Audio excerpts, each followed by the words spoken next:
El libro del profeta Joel es una corta colección de poemas proféticos que son tanto poderosos como desconcertantes. Joel es único entre los profetas por varias razones. Primero que nada, no hay ninguna indicación explícita de cuándo se escribió el libro. Lo más probable es que haya sido en el periodo de Esdras-Nehemías, después del regreso del exilio, porque él menciona a Jerusalén y al templo, pero no parece haber reyes. Otra cosa única es que Joel está claramente familiarizado con otros libros de la Escritura. Él alude o cita a los profetas Isaías, Amós, Sofonías, Nahum, Abdías, Ezequiel, Malaquías e incluso al libro de Éxodo. Y esto está conectado con la última característica única, y es que Joel nunca acusa a Israel de ningún pecado en específico. Así que, como muchos otros profetas, él anuncia que el juicio de Dios viene a confrontar el pecado de Israel, pero nunca dice el por qué. Y probablemente esto es porque Joel asume que, como él, ya has leído los libros de los profetas, así que ya sabes todo acerca de la rebelión de Israel. Ahora, todas juntas, estas tres características nos permiten entender este pequeño y fascinante libro. Joel es un autor bíblico que estaba sumergido en las primeras escrituras bíblicas, y su reflexión acerca de ellas le ayudó a hacer sentido de las tragedias de su época y también le dio esperanza para el futuro. Profundicemos y veamos cómo funciona este libro. En los capítulos 1 y 2, Joel se enfoca en el día del Señor. Este es un tema clave en los profetas y describe eventos en el pasado, cuando Dios se apareció de manera poderosa para salvar a su pueblo o para confrontar la maldad. Piensa en las plagas en el libro de Éxodo. Pero el profeta vio en estos eventos pasados cosas que señalaban a un futuro, cuando Dios confrontaría una vez más el mal que está entre su pueblo, pero también entre las naciones, y traería salvación a todo el mundo. Así que aquí, en los capítulos 1 y 2, Joel ha unido dos poemas paralelos que se enfocan en este tema. El capítulo 1 es acerca del día del Señor del pasado. Él comienza anunciando un desastre reciente. Una plaga de langostas ha devastado Israel. Y su descripción de la plaga recuerda el día del Señor contra Egipto. Recuerda la octava plaga de Éxodo, capítulo 10, excepto que esta vez las langostas son enviadas contra Israel. Así que Joel llama a los ancianos y sacerdotes a guiar al pueblo en arrepentimiento y oración. Y luego Joel se arrepiente él mismo junto con todos los sacerdotes. El capítulo 2 acompaña al capítulo 1 y tiene el mismo diseño poético y flujo de pensamiento. Así que Joel anuncia otro día del Señor, pero esta vez es en el futuro, no en el pasado. Es un desastre inminente que viene sobre Jerusalén. Y él comienza describiendo lo que parece otra ola de langostas, pero él utiliza imágenes militares y cósmicas. Las langostas se convierten en el ejército de Dios, como caballería y soldados que están marchando y destruyendo todo a su paso.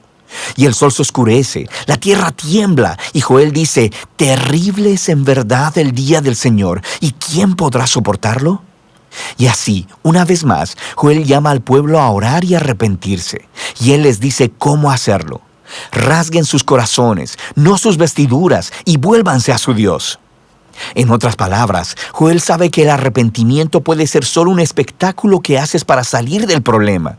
Y dice que Dios no está interesado en eso. Él quiere un cambio genuino para que su pueblo deje su egoísmo y maldad. Y luego, Joel dice por qué Israel debe arrepentirse. Porque Dios es compasivo y clemente, lento para la ira y abundante en misericordia. Él aquí está citando del libro de Éxodo sobre cómo Dios perdonó a Israel después de que hicieron el becerro de oro. Y a partir de esa historia, Joel aprendió que la misericordia y el amor de Dios son más poderosos que su ira y su juicio. Y así, él guía al sacerdote en actos de arrepentimiento y oración, pidiéndole a Dios que perdone a su pueblo. Y justo después de estos dos poemas, la escena cambia. Tenemos una breve narrativa acerca de la respuesta de Dios al arrepentimiento de Joel y del pueblo. Dios se llenó de celo por su tierra y tuvo piedad de su pueblo. Luego, Dios dice que revertirá los devastadores efectos de este día del Señor y lo convertirá de juicio en salvación. Primero, Él derrotará a los amenazadores invasores, que presumiblemente eran las langostas, y Él hará que se conviertan en su propia ruina. Luego, Él restaurará la tierra devastada y la traerá de vuelta a la vida, haciéndola abundante una vez más.